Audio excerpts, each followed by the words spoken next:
peaches and Merry Christmas. We're gonna make an orange garland because they're so beautiful, and why wouldn't we want one of those? So if you guys wanna see how to make an orange garland, then keep on watching. We're gonna start off by setting the oven to 250 degrees, and we're gonna let that warm up while we take our oranges and we cut them. I got 6 oranges to make a longer garland and also to leave room for error because this is the first time I'm making one of these. But when you're cutting it, you want to just make very thin slices, as thin as you can go without it falling apart. And you also want to make sure to cut it in the right direction. You can see in this video, I kind of mess up quite a bit. I'm cutting the orange the wrong direction. You want the belly button, like the top part, to be in the center to create that wheel shape instead of the way that I'm doing it in this video. You see that you have like that big white spot, and it makes the orange kind of look like it's 2 separate parts. Whereas you can see here, Matt starts cutting it. He was much better than I was. But you can see at the top left corner that beautiful wheel shape that we're going for. It's just going to give you a much better appearance and be a little bit prettier hanging on your tree or as a decoration. And also, I would say that it's a little bit difficult to get all of your cuts the same thickness. So there are slicers that work as well that kind of give you a more even result. However, the orange is a little bit hard to cut with those because it's so juicy. But if you can use one of those, that will give you an even more precise garland. Once you have all your slices, you're going to take a cooking sheet and make a single layer of your oranges. Don't stack them, they won't cook right. And then you're going to just dab them with a paper towel or a cloth to get any of that extra juice out so that they cook a little bit better. I would really recommend using a cooking spray or parchment paper. I didn't do either of those, and it was a little bit hard to get them unstuck, but I did it for my later on batch, and it worked much better to just use a spray. So 6 oranges filled 3 cookie sheets, a small, medium, and large. I had a few leftovers that I cooked later on in the day, and I have quite a bit here, but some of them got a little burnt. But once you have them all laid out, you're just gonna pop them in the oven at the 250 and then bake them for an hour and a half and let them do their thing. After the hour and a half is up, you're going to want to take them out of the oven and flip them. You see, it's a little bit hard to pull them up for me because I didn't use the non-stick spray, but you should have no problem if you spray your pans beforehand. And I think if you did that, you'd have a little less burning and be able to use more of them. But anyways, you're just going to want to flip them all over, and that way they can cook in the oven evenly. Flip them all over and put them back into the oven for another hour and a half. So once they came out of the oven, I separated them into the good full circle nice ones, and then the ones that were either a little deformed and broken or burnt and just not the prettiest. And I tried to be a little lenient, so I wanted to obviously maximize my oranges and minimize my waste. So once you're ready to start, you're just going to use some rope or ribbon or twine. I liked the way that this jute twine looked. And then to measure, I just went the length of the slices. So you can go either direction, but you just basically want to have them all in a line and then measure out how long that would be. And then because I went the short way, I added an additional 2 rows, as if there was an extra 2 rows of oranges. That way I had a little bit extra for tying the knot, and I made a little snips on the ends just to make it easier to thread. So you'll use a little bit more.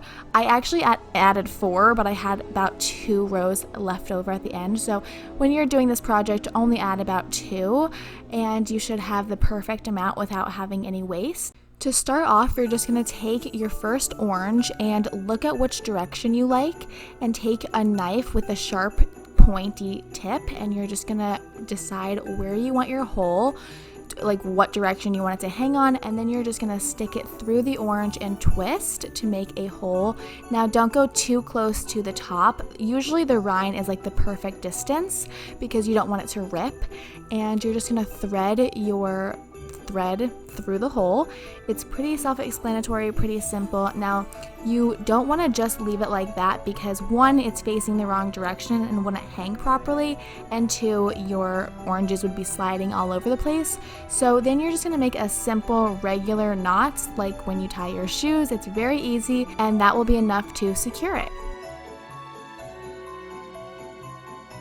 Now, you don't have to do this step, but it may be helpful to line out your oranges because obviously they're going to be different sizes. Some will curl, some will be a little bit more burnt than others. So you can line them up in a way that you want them to hang on your garland, and whatever looks nice to you. Make sure the sizes are all right. You don't have to do this, it can be completely random, but it can be useful. And also, this is a good time to look to see which side of the orange you like better and figure out how you want them to hang. If you want the burnt side facing up or down, if you want the white or the orange side of the rind facing forward, and just play with it until you like it.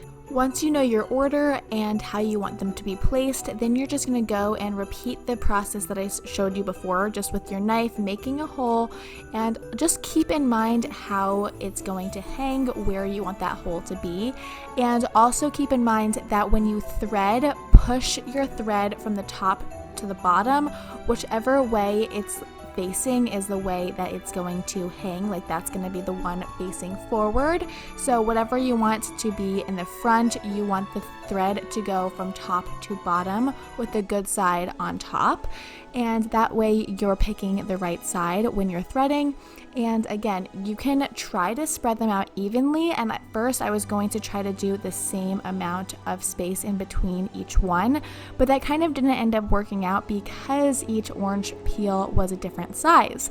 So instead of doing it and measuring like 3 fingers in between each one, I would say just try to get them like equally spaced visually and hope for the best. I ended up liking how it looked when the oranges were hanging and like kind of slightly overlapping, so I just played with it until they seemed like they were close enough, not covering each other but not having too big of a gap either, and that's what worked for me. But you can definitely be creative with this, add extra space if you like that, add some beads, that would be very, very cute too. So do whatever you want.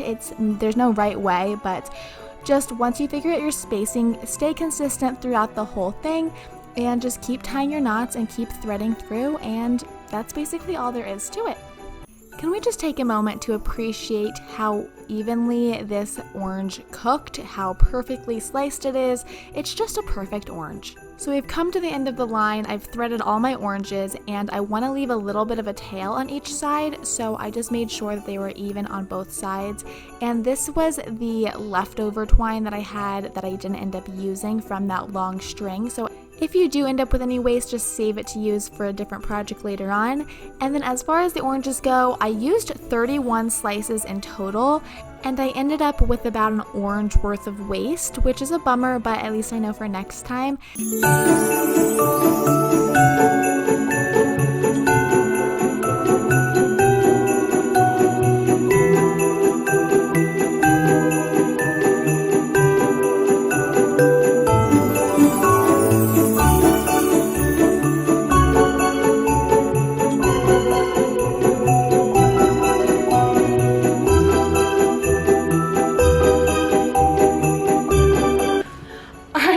So that is my orange garland. Very, very happy with it. I think it's so beautiful. I hope this video helped you guys, and I hope that you guys are decorating this season. If you are, please tag me in a photo. I'd love to see your spaces and how you're decorating for the holidays.